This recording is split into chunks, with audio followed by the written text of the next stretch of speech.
Hello दोस्तों, आज से हम करेंगे some basic concept of chemistry के एक्सरसाइज के क्वेश्चंस। ठीक है, तो पहला क्वेश्चन है एक्सरसाइज 1.1। इसमें कह रहा है calculate the molecular mass of the following. मतलब कुछ कंपाउंड्स दे रखे हैं, उनका मोलिकुलर मास निकालना है। ठीक है, तो दोस्तों मैं आपको एग्जांपल के थ्रू बताता हूं कि किस तरह मोलिकुलर मास निकालते हैं। देखो, सपोज करो मैं आपसे पूछूं कि आपका मास कितना है। वेट नहीं पूछ रहा, आपका मास कितना है। ठीक है, वेट और मास में डिफरेंस होता है कि अगर वेट में 9 का डिवाइड कर देंगे ना तो मास निकलेगा। ठीक है, तो आप कहोगे सर मेजर कर लो। ठीक है, तो सपोज करो आपका मास निकला 5 केजी। ठीक है, मतलब आपको मेजर करवा दिया तो 5 केजी निकल गए। मैं आपसे कहूं कि आपकी फैमिली का मास कितना है, तो आप कहोगे सर हमारी फैमिली में पापा है, मम्मी है, सिस्टर एंड मैं हूं। ठीक है, तो इन सबको और सबका मास ऐड कर लो।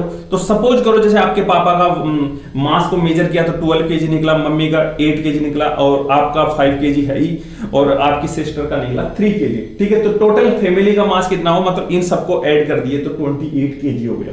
समझ में आ गया? यहां तक कोई दिक्कत नहीं होनी चाहिए। ठीक है, अब ये एक बात बताओ, अगर मैं आपको कहूं कि कार्बन का एटम का मास कितना है, ठीक है, तो आप कहोगे सर कार्बन के एटम का मास मेजर कर लो। मतलब ये हमने मेजर किया तो ये निकल गया। ठीक है, और जैसे हाइड्रोजन का निकाला ये निकला और ऑक्सीजन का मास ये निकला। क्लियर? ठीक है, अब दोस्तों इसमें क्या होता है कि जो एटम्स होते हैं ना, उनका जो मास होता है वो बहुत ही कम होता है। ठीक है, तो ये जो मास है तो इसमें हम क्या करते हैं, जो ये 1.66 इंटू 10⁻⁻27 केजी है ना, इसको हम क्या लिख लेते हैं, यू कर देते हैं।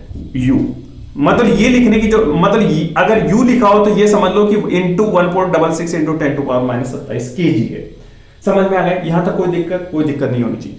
मतलब ये यू हो गया और ये भी यू हो गया, यहां के बाद में लिख सकते हैं। समझ में? इसकी जगह पे क्लियर हो गया? ठीक है, अगर मैं आपसे पूछूं कि किसी मॉलिक्यूल का मास या कंपाउंड का मास कितना है, ठीक है, तो आप कहोगे सर जैसे हमने हमारी फैमिली में कौन कौन आदमी थे सबका मास को ऐड कर दिया, वैसे किसी कंपाउंड का निकालना है तो उसके सब जो एटम्स है, मॉलिक्यूल कंपाउंड किससे बने होते हैं, एटम से बने होते हैं। तो एटम्स में क्या होता है कि उनमें कितना मास है तो उनको ऐड कर दो। ठीक है, वेरी सिंपल। जैसे मैं आप कहूं कि H2O का मास कितना है, ठीक है, टोटल मोलिकुलर मास कितना है, तो आप कहोगे सर H2 में दो तो हाइड्रोजन है, तो ये हो गए 2 इंटू 1.008 इंटू यू, सॉरी।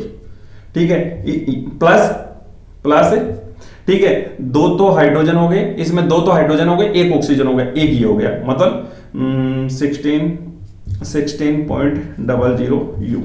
समझ में? इन दोनों को ऐड कर दो तो किसका निकल जाएगा, H2O का मोलिकुलर मास निकल जाएगा। ठीक है, अब ये निकाल लोगे क्या या नहीं निकाल पाओगे? 2.0016 यू और ये हो गया 16.000 यू। ठीक है, तो ये आ गया 6108 और ये हो गया 18 यू।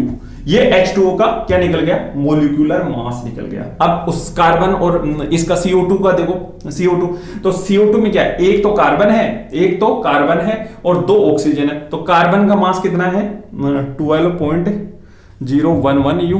ठीक है, और ऑक्सीजन का कितना 2 है, तो इसको मैं 2 से मल्टीप्लाई कर दूं क्या, तो कितना 2 से मल्टीप्लाई करोगे तो कितना आ जाएगा 32 और 32.00 यू।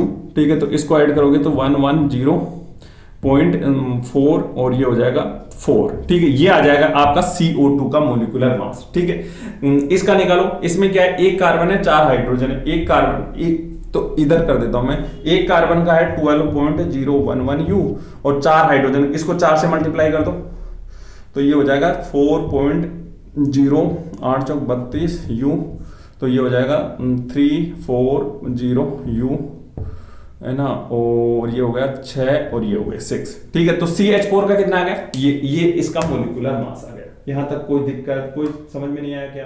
समझ में आ गया? ठीक है दोस्तों।